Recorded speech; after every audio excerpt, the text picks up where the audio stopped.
Olá, sou Tatiana Guirado, psicóloga, e hoje vamos conversar sobre a dependência emocional. Vamos juntos?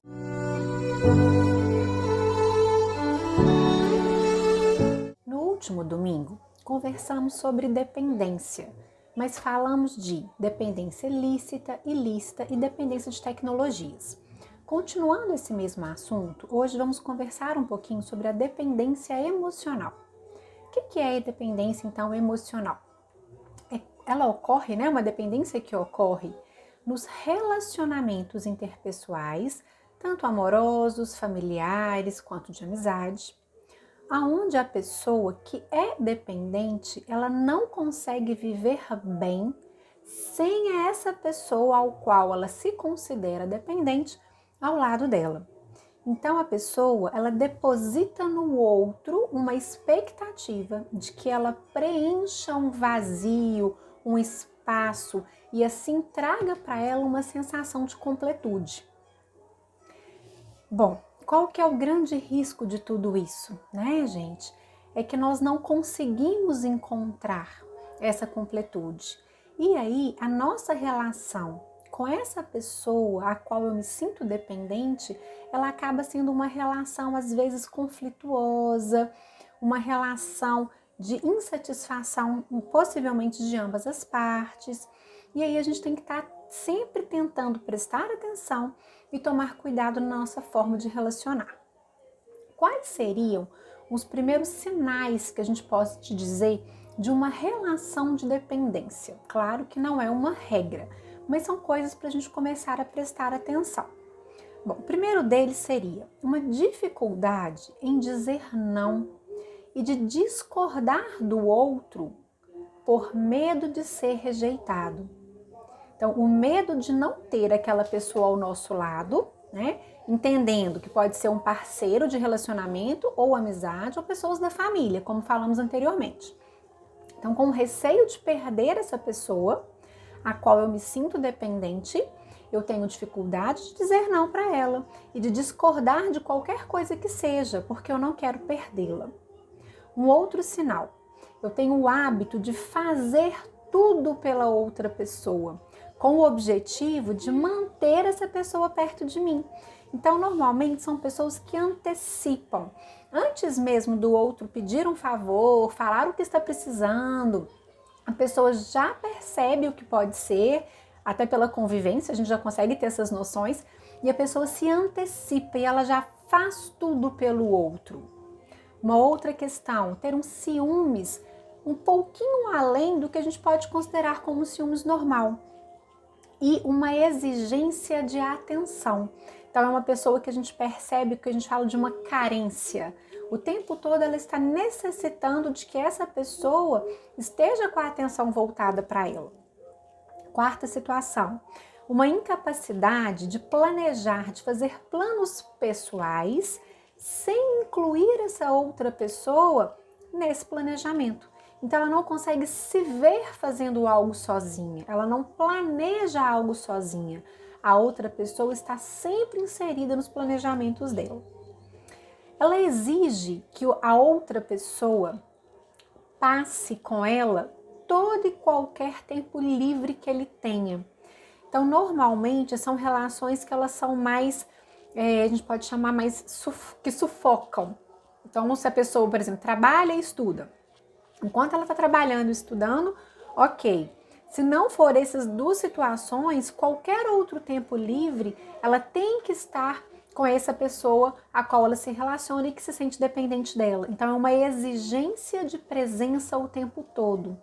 E com isso, às vezes, ela acaba fazendo com que essa pessoa se afaste das suas outras relações, dos seus amigos ou dos seus familiares, para estar sempre com ela nos momentos em que ela puder.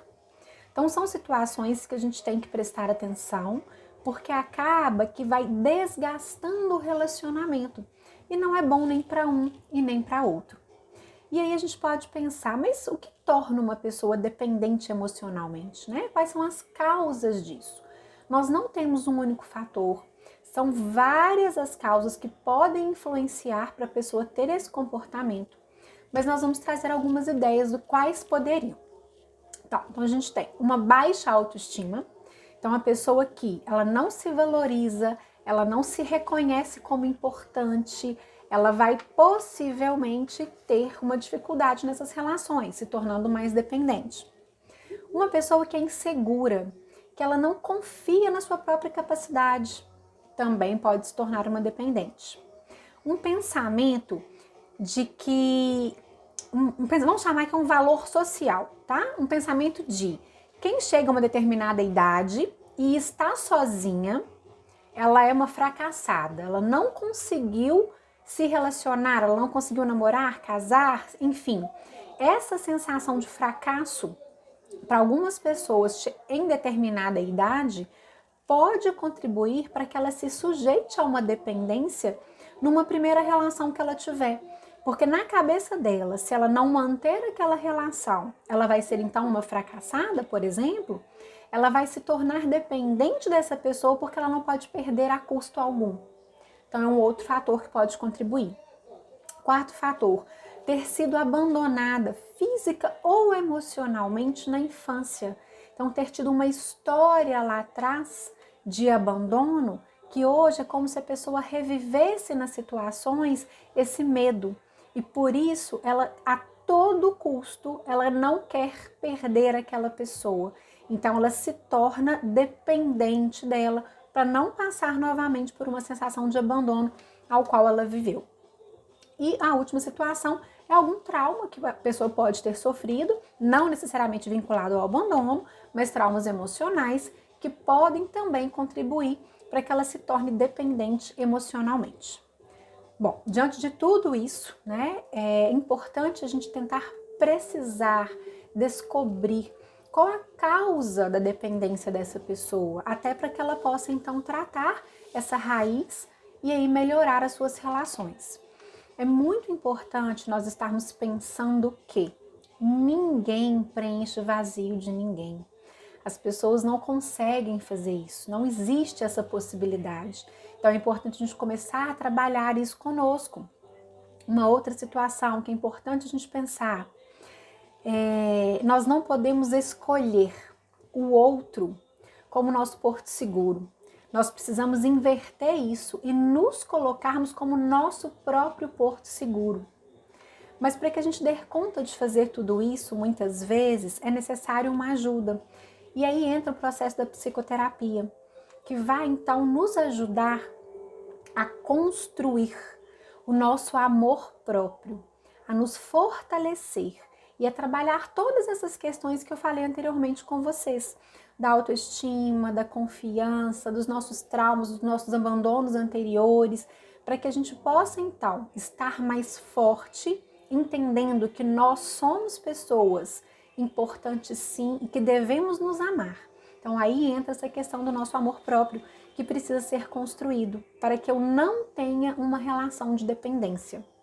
Na verdade, então, qual que é o ideal de nos relacionarmos? Nós precisamos, né? Nós temos que estar com o outro numa relação de prazer e não numa relação de necessidade. Essa é a grande questão que a gente precisa observar. Estou com o outro, seja qual for, amigos, relacionamento amoroso, familiares, eu estou perto dessas pessoas porque me faz bem, é prazeroso para mim estar nessas companhias, ou eu estou com essas pessoas porque eu preciso, eu não me vejo sozinha, eu não consigo tomar decisões sozinha. Se for nesse segundo sentido, temos que prestar atenção e nos cuidar para termos relações amorosas e familiares mais saudáveis e mais confiantes em nós mesmos. Bom, muito obrigada pelos ouvidos aí comigo. Um bom restinho de domingo e até a próxima semana.